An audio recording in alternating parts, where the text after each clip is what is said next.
Alright, hi everyone. In today's video, I'm going to be giving you a couple ways to make sure that you are getting the most royalties from your performing rights organization, and it is very key to your music business success, so I think you should keep on watching. Now, I am Tynia Coates. I formerly worked for one of the biggest companies in the music business, BMI. I have helped thousands of musicians with their royalties, from the smallest of the smallest, making pennies and dollars, to the biggest of the biggest, making millions. So I truly know the ins and outs of the royalty game, and with my series, Music Money Mondays, I'm going to help you to step up your royalty game. So for the best music business advice from someone who actually worked in the industry, subscribe to my channel and hit the little bell notification so you can be notified when I post my new video every Music Money Monday. You don't want to miss it. But let's get into this week's episode.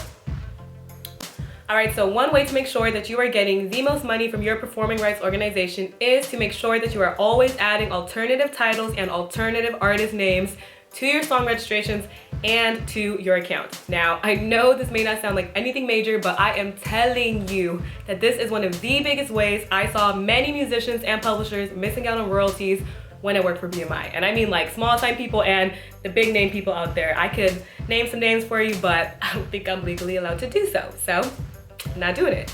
Now, what I mean by adding alternative titles and alternative artist names to your song registrations and account is that when you register your songs with your performing rights organization, BMI, ASCAP, or any of the non-US ones, you want to make sure that you are registering your songs not just with the title that you give it, but you also want to add alternative titles that that match how they are displayed across any platforms that are using your music. So I will give you an example because that may sound confusing, but let's say your song is called The Rockers. You register your song with your performing rights organization as The Rockers, but then when your song gets on Pandora, the song comes up as The Rockers featuring Wiz Khalifa. So now you need to go in to your song registrations and you need to add that as an alternative title. The Rockers featuring Wiz Khalifa. You still want to have your original title be The Rockers, but under it, you also want to have The Rockers featuring Wiz Khalifa, because now Pandora shows your song as The Rockers featuring Wiz Khalifa. So when Pandora sends its reports to your PRO, they will send the data to them with the title The Rockers featuring Wiz Khalifa, because that is how it comes up on their platform.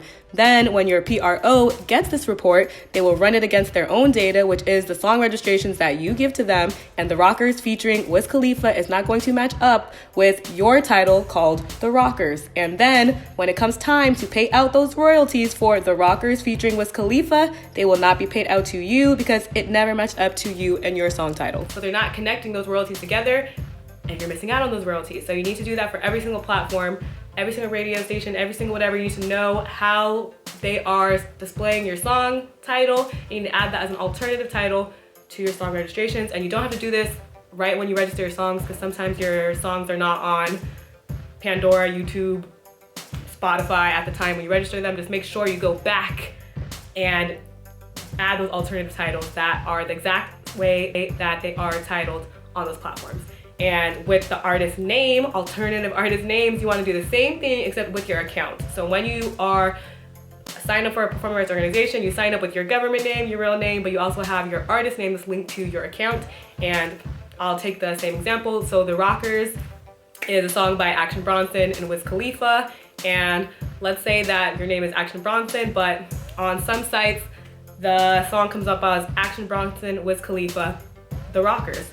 Well, then that means that the artist name is gonna come to your performing rights organization as Action Bronson, Wiz Khalifa. And your artist name is just Action Bronson. So it's not going to match up again, and you're not gonna get those royalties again.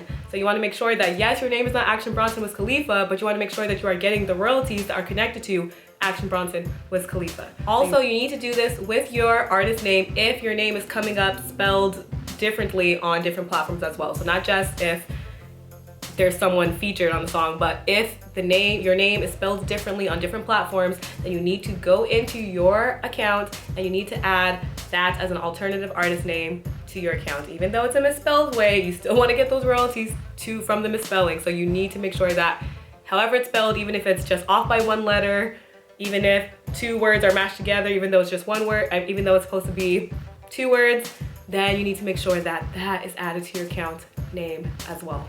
So you want to make sure that you're always doing this, adding alternative titles to your songs and also adding alternative names to your account. And please listen to me, because I really saw so many people missing out on many royalties just from this little thing. So make sure you do that. Now, another way to make sure that you are getting the most money from your performing rights organization is to make sure that you are always submitting your live performances, big or small. Now, with the big performing rights organizations, they do not get all of the concert information or just live performance information from everywhere in the world. They only get the information for the top 300 concerts. And if your music or a performance or a concert was not in the top 300 concerts, then that's information that you have to submit to them yourselves. And this does not mean just a concert. You can do a live performance at a restaurant. You can do a live performance at a bar. That is still considered a live performance. So big or small, you need to be submitting your live performance information to your performing rights organization. And I really mean big or small because the royalties do not come from the amount of people that come and see you or buy your tickets or anything to do with that. The royalties come from the licensing fee that the venue pays to the performing rights organizations to license the catalog, license the music. So you would get a percentage of that no matter big or small your performance, just for performing there. So you need to make sure, big or small, you're submitting it to your performing rights organization. BMI has their own platform to do this. ASCAP has their own platform to do this. I don't know about other PROs. You gotta look into that yourself, but make sure you submit it.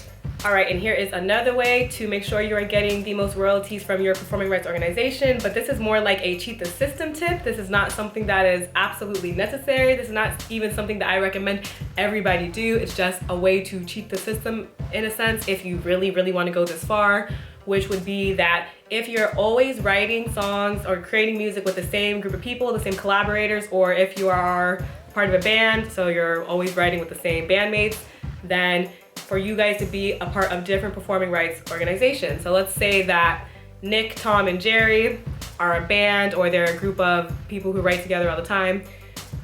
They're over here at BMI, but let's say Nick and Tom stay at BMI and Jerry goes to ASCAP. This is going to make them get more royalties. And this is because when performing rights organizations pay out, they pay out in a pool of people. If there is now less people in this pool, that means there is more money to be paid out because it's getting split now between a fewer amount of people. And the same thing over here, it's getting split between a fewer amount of people. So you're going to be getting more royalties in that way. Like I said, this is not something I absolutely say you have to do. It's just an option if you would like to just get, like, I don't know, a little extra money. But there are definitely benefits to being at the same performing rights organization with your collaborators, with your bandmates. So it's not absolutely necessary. And also, if you do go to a different performing rights organization than your collaborators or your bandmates, it's also not going to make that big of a difference as well. Like, yes, there's benefits to all being together at the same performing rights organization, but it's not gonna make you or break you if you're at a different performing rights organization. You're still gonna get the treatment, and maybe you guys could see like which performing rights organization is giving you guys better treatment. I don't know, but that's just something that I wanted to give you guys because that is a tip that can happen. It's also something that I have seen while working at BMI with different artists who are a part of a different performing rights organizations than their collaborators and bandmates, is that the royalties are more because of what I said. So that's a way. Now, if you want to know how to make money from your music in TV and film placements, then in my description box down below, there is a free download sheet giving you some music libraries that I worked with that are legitimate and can help you get your music into TV and film. You can also watch my video telling you how to do that. It's at the end of the video or somewhere on the screen.